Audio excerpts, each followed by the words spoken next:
Hi, my name is Chrissy Burke, and this is the Induction and New Teacher Mentoring Plan for Cleburne County Schools. Our mission statement for new teachers is Cleburne County Schools understands the demands of the teaching profession. It is our belief that this program will build relationships and encourage and support new teachers during their beginning years.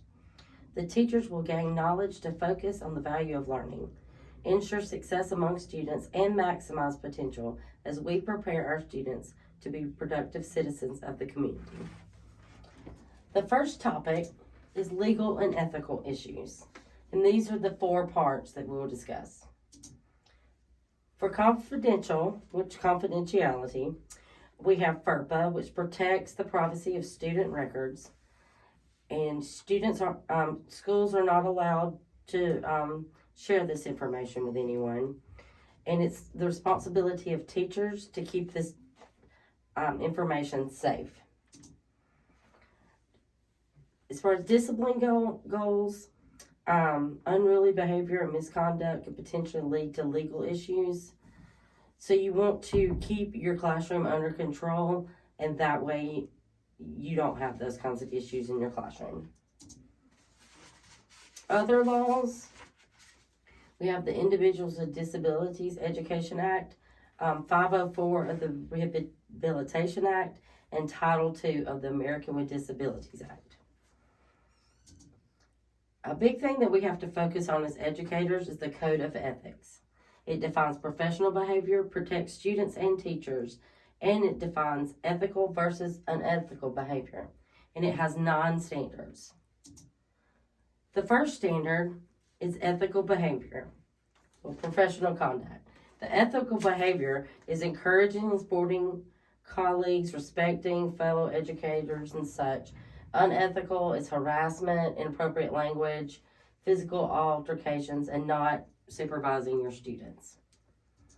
Standard 2 is trustworthy. You want to be fair, always tell the truth, be diplomatic.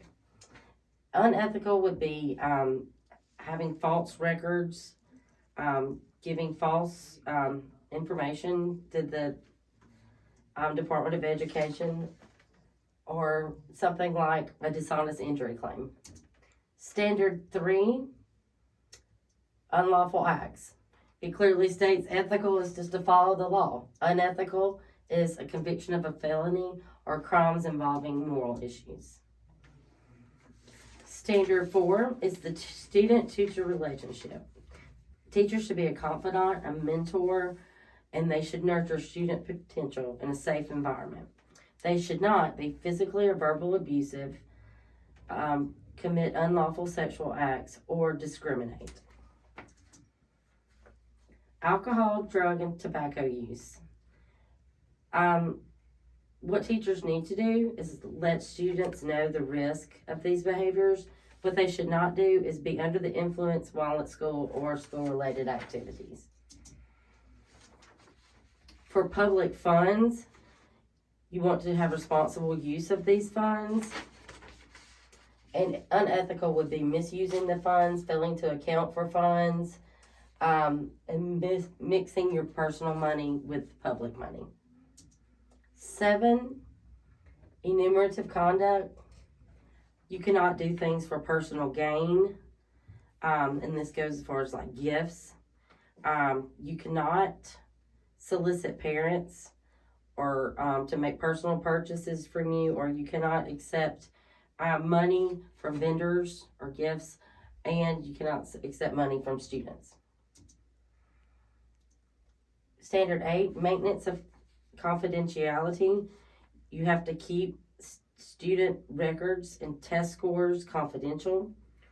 You cannot share the information which would violate confidentiality agreements.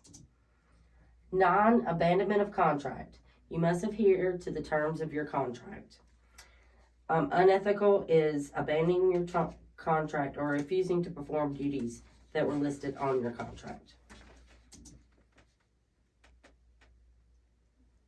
A few of the sections here are for induction.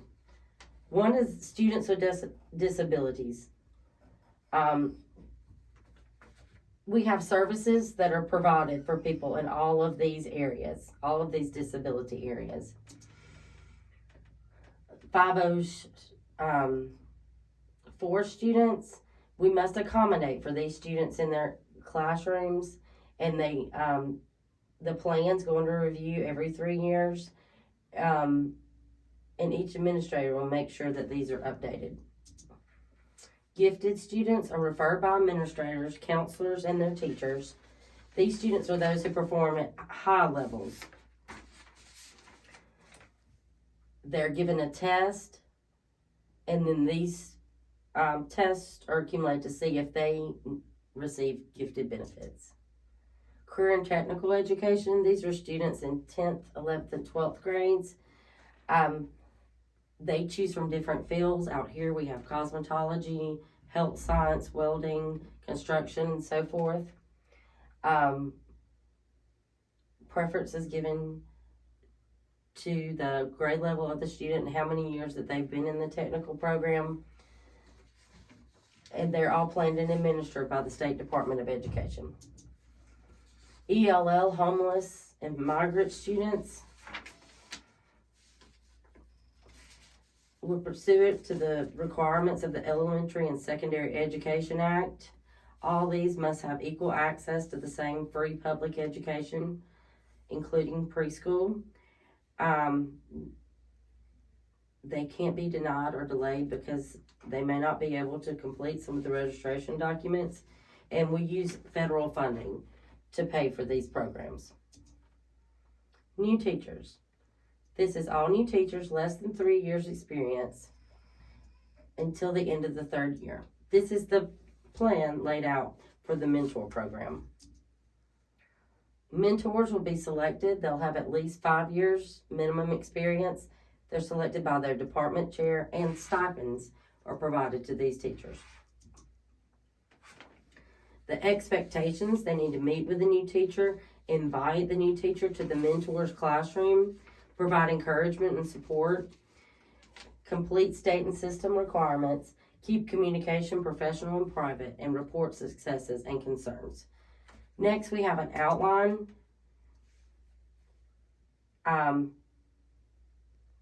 Each week, the mentor should check in with the mentee, 1 formal meeting each month, and all of the following should be completed by the end of the school year. Not going to go into detail, but here we have August. You're introducing yourself. You're just kind of getting to know each other and setting your schedule. September, discuss special education and ELL. Introduce to the school leaders.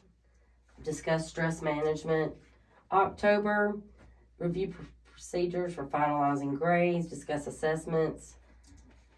November, review classroom, school procedures, you look at reflections and prepare for the 2nd semester. December, they can have them come and observe and discuss ways to keep students engaged. January, you can set goals for the 2nd semester and review areas you need to improve in. February, plan for a formal assessment. Discuss ideas for quick formative assessments. March, review process for students who are being considered for retention. Plan for end of 9 weeks deadlines. April, review what resources that are needed for the rest of the year. And have the new teacher observe another teacher in another content area. May, discuss what the new teacher is most proud of from this year and discuss what didn't go well and what did go well. And that is it. Thank you very much.